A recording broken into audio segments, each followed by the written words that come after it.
اب آپ نے سنا کہ پیپلز پارٹی جو مسلسل آزاد کشمیر کے الیکشن کی کیمپین میں نون لیگ پر دھاندلی کے الزامات لگا رہی تھی، اب وہ یہ کہہ رہے ہیں کہ وہاں پر جو صورتحال ہے ایک احتجاج کی صورتحال ہے اور ایک بحران موجود ہے، اس قسم کی متنازع حکومت بنے گی تو وہ کیسے ان معاملات کو کنٹرول کر پائے گی؟ آپ کا کیا رسپانس ہے پیپلز پارٹی کے دھاندلی کے الزامات کے حوالے سے؟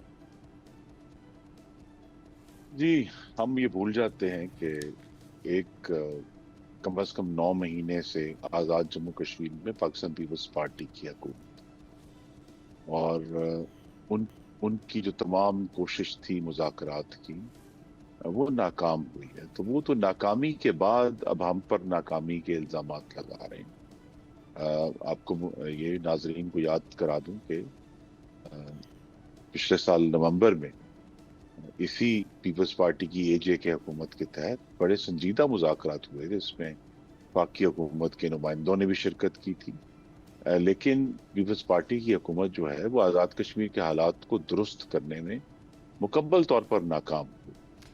اور اب جب کہ ایک انشاءاللہ آزاد کشمیر کے عوام کے ووٹوں سے ایک نئی حکومت بننے جا رہی ہے، تو ہم چاہیں گے کہ وہ جو آنے والے مذاکرات ہیں یا جو کوشش ہے اس سارے سچویشن کو حل کرنے کی اس کے اندر شامل ہوں.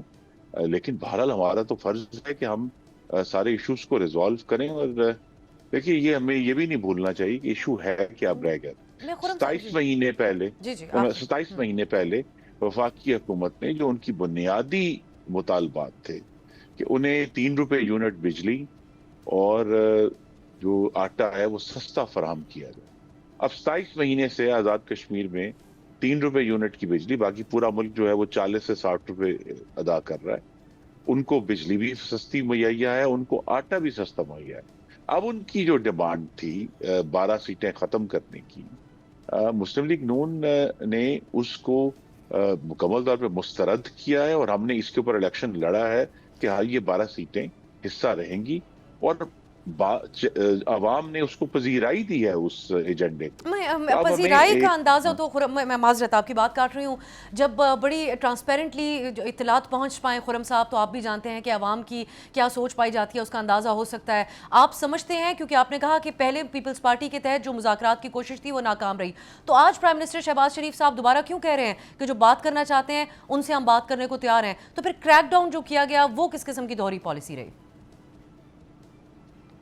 کریک ڈاؤن کیوں کیا گیا؟ آپ نے اگر آئی جی آزاد جموں کشمیر کی گفتگو جو پچھلے 2 دن میں انہوں نے کی ہے، اگر سنی ہے آپ نے اور آپ کے ناظرین نے، تو آپ کو اندازہ ہوگا کہ یہ جو احتجاج ہے یہ کوئی معصوم احتجاج نہیں ہے. اس کے اندر ایک تشدد کا عنصر شامل ہو گیا ہے، جس نے پولیس والوں کی، میں یہی کہوں گا، لاشوں کی بے حرمتی کی ہے، جو کہ تو کہیں بھی قابل قبول نہیں.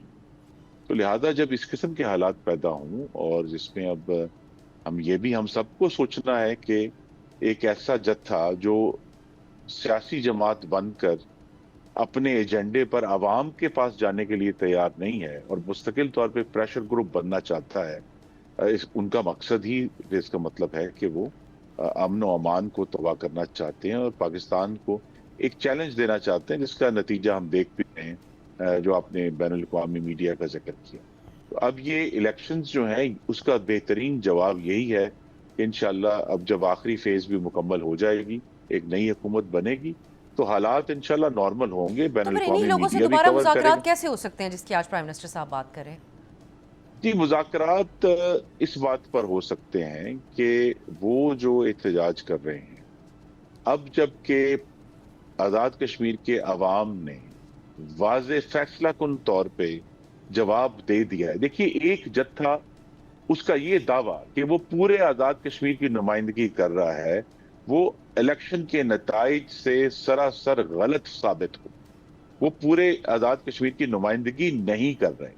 تو لہذا جب ایک غالب اکثریت نے اپنی رائے دے دی ہے، تو ان کو بھی یہ، تو الیکشن بھی ایکچولی اس تمام سچویشن کا ایک جواب ہے کہ ایک جتھا جس کا یہ خیال تھا کہ وہ اس بنیاد پر 12 سیٹیں ختم کروائے گا، یا جو بھی ان کی دوسری تھی جو مراعات کے معاملے میں، اب کیا وہ آزاد کشمیر کے آئین کو آزاد کشمیر کی جمہوریت کو وہ مانتے ہیں یا نہیں مانتے. وہ کہتے ہیں ہم نہیں مانتے. تو اگر وہ نہیں مانتے تو ان کا حق ہے کہ وہ پرامن احتجاج کریں, لیکن تشدد کا عنصر دوبارہ ختم کرنا ہوگا. اب آپ کی حکومت اگر بنتی ہے وہاں پر تو یہ پھر اب آپ لوگوں کی ہی ذمہ داری ہوگی, اور یہ ہم دیکھیں گے کہ کس انداز میں اس کو نون لیگ پھر ڈیل کرے گی. ابھی جی تک جی تو بالکل, ہماری کوشش ہوگی کہ ہم ساری جماعتوں کو ساتھ لے کر چلیں بشمول پاکستان پیپلز پارٹی. اس مسئلے کو ہمیں حل کرنا ہے. اب جو پیپلز پارٹی کی گفتگو کی نوعیت ہے وہ آپ نے خرم صاحب سن لی, بے تحاشا بیانات ہیں, ہم کس کس بیان کا حوالہ دیں, لیکن وہ اس بات پر قائم ہے کہ آپ کی حکومت کی الٹی گنتی شروع ہو چکی ہے. اور آج یہ تانا بھی دیا گیا کہ محسن نقوی صاحب نے ایک بیان دیا جس کے اوپر خوفزدہ ہو گئی نون لیگ, اور سب نے منع کر دیا کہ اس بیان پہ کوئی تبصرہ نہیں کرے گا. اتحادی کی اس گفتگو پہ آپ کیا کہیں گے جو آج کی گئی ہے؟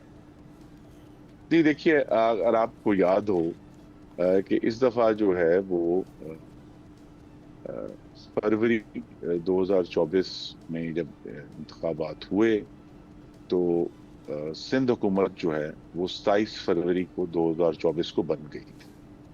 اب اس کا مطلب یہ ہے کہ 27 اگست جو ہے 2026 کو سندھ حکومت بھی اپنی آدھی مدت پوری کر لے گی, تو 28 اگست سے ان کی بھی الٹی گنتی شروع ہو جائے گی. تو یہ تو جیسے ہی حکومتیں اپنی آدھی مدت پوری کرتی ہیں ان کی الٹی گنتی شروع ہو جاتی ہے. ان کی کابینہ میں سے, قطع کلامی کی معذرت, ان کی کابینہ میں سے کسی وزیر نے اس نظام کے کولیپس ہونے کا بیان نہیں دیا. ان کا تو تمام حوالہ اسی طرف ہے. اشارتاً تو یہی نظر آتا ہے نقوی صاحب کے بیان کی بیسس پہ الٹی گنتی کا بیان ہے. نقوی صاحب اپنے بیان کی وضاحت دے چکے ہیں, میں اس کو دہرانا نہیں چاہوں گا, لیکن وہ ایک بڑے بالغ نظر آدمی ہیں. تو میری یہ بھی توقع ہے کہ اگر انہوں نے ایک مشاہدہ کیا ہے نظام کے بارے میں تو وہی اس کا کوئی حل بھی واضح کریں گے. اور انہوں نے جو جس طرح اشارہ کیا کہ نئے انتظامی یونٹ اس کا ایک حل ہے, اس کے اوپر بہت کنٹروورسی ہے. تو لہذا جو وزراء ہیں ان کی جو گفتگو ہے اس میں ضرور ایک احتیاط کا عنصر ہونا چاہیے. وہ نقوی صاحب سینیٹ آف پاکستان کے رکن ہیں مسلم لیگ نون کی طرف سے منتخب, تو بہتر تو یہ ہے کہ وہ اس ایوان میں جا کر اپنی رائے کا اظہار کریں کہ پاکستان کی گورننس کا کرائسس کیا ہے اور اس کا حل کیا ہے. اور یہ بڑی دلچسپ بات ہوگی کہ جب وہ سینٹ میں جائیں گے تو پھر پاکستان کے جو دوسرے انتظامی یونٹ ہیں جس کے تمام نمائندے وہاں موجود ہیں اور جن کی رائے مختلف ہوگی ان سے, وہ پھر اس پر بات کریں گے. تو یہ جمہوری ملکوں میں اس قسم کی گفتگو ہوتی بھی ہے, لیکن اس کی جو اصل جگہ ہے اس کو ریزالو کرنے کی وہ پبلک آرگومنٹ یا میڈیا نہیں ہے, وہ پارلیمان ہے. پارٹیز کی انٹرنلی ڈیبیٹ بھی اس کا ایک طریقہ ہے ڈیبیٹ کرنے کا. تو جاتی عمرہ میں اتوار کو ملاقات ہونی تھی, رانا ثناء اللہ صاحب نے کہا, اور اسی بات پر غور ہونا تھا جو نقوی صاحب کی طرف سے پوائنٹ سامنے رکھے گئے. تو یہ ملاقات ہوئی کل یا نہیں؟ جی دیکھیے, پارٹی کی رائے جو ہے وہ پچھلے 2012 سے, یعنی ہم کہہ سکتے ہیں 14 سال سے آن ریکارڈ موجود ہے صوبائی اسمبلی کے ایک ریزولوشن کی صورت میں کہ ایک ایسا کمیشن بنایا جائے, اور آئی تھنک اس کے اوپر پیش رفت ہو سکتی ہے اگلے چند ماہ میں, جو پاکستان میں نئے صوبوں کی منطقی بنیاد کا تعین کر لے. یہ اس ریزولوشن کا حصہ ہے جس میں یہ بھی کہا گیا کہ بہاولپور کا صوبہ بننا چاہیے, لیکن اس سے پہلے کہ کوئی بھی نیا صوبہ پرپوز ہو ہمیں دوسرے ملکوں سے سیکھنا ہے کہ نئے صوبے کیسے بننے ہیں. تو ایک کمیشن جو ہے وہ بن سکتا ہے اور پارلیمان اس کو بنا. یعنی مجھے بڑی خوشی ہوگی کہ محسن نقوی صاحب اس کمیشن کے خد و خال کا جو بل ہے وہ سینیٹ آف پاکستان میں پیش کریں. لیکن ساتھ ہی ساتھ ہمیں یہ بھی سوچنا ہے کہ جہاں ہم ہندوستان کی مثالیں دیتے ہیں کہ جی اتنے انہوں نے نئے صوبے بنا دیے, امریکہ میں 250 سال سے ان کی آبادی جو ہے وہ چند کروڑ سے اب 30 کروڑ تک پہنچی ہے, وہاں تو کوئی نیا صوبہ نہیں بنا. اور جو سلوشن ہے, میری نظر میں اپنی ذاتی رائے دے سکتا ہوں, میری جماعت نے ابھی فیصلہ نہیں کیا, میری ذاتی رائے یہ ہے کہ زیادہ خود مختار مالیاتی طور پہ اور آئینی طور پہ مقامی حکومتیں اصل میں گورننس کرائسس کا حل ہیں, نئے صوبے نہیں. اور اسی کانٹیکسٹ میں دیکھا جائے جو محکمہ بلدیات کی طرف سے بلدیاتی الیکشنز کے فنڈز کا اعلان کیا گیا ہے, سالہ سال سے بلدیاتی الیکشنز رکے ہوئے تھے. ہم نے خرم صاحب طرح طرح کے جو ہے وہ قانونی جواز بھی دیکھے جس کی وجہ سے انتخاب ہونے کو ہی نہیں آ رہے تھے. آپ لوگوں نے محسوس کیا ہے کہ بہتر ہوگا اس کو سنجیدہ لیا جائے تاکہ وہ دوسری انتہائی ڈیبیٹ شاید ایک طرف ہو جائے؟ پھر جی, پنجاب میں آخری جو بلدیاتی انتخابات ہیں وہ مسلم لیگ نون کی حکومت نے 2015 میں کروائے تھے, اب بھی ہم ہی کروائیں. سبسکرائب کریں اور بیل دبائیں تاکہ کوئی خبر رہ نہ جائے.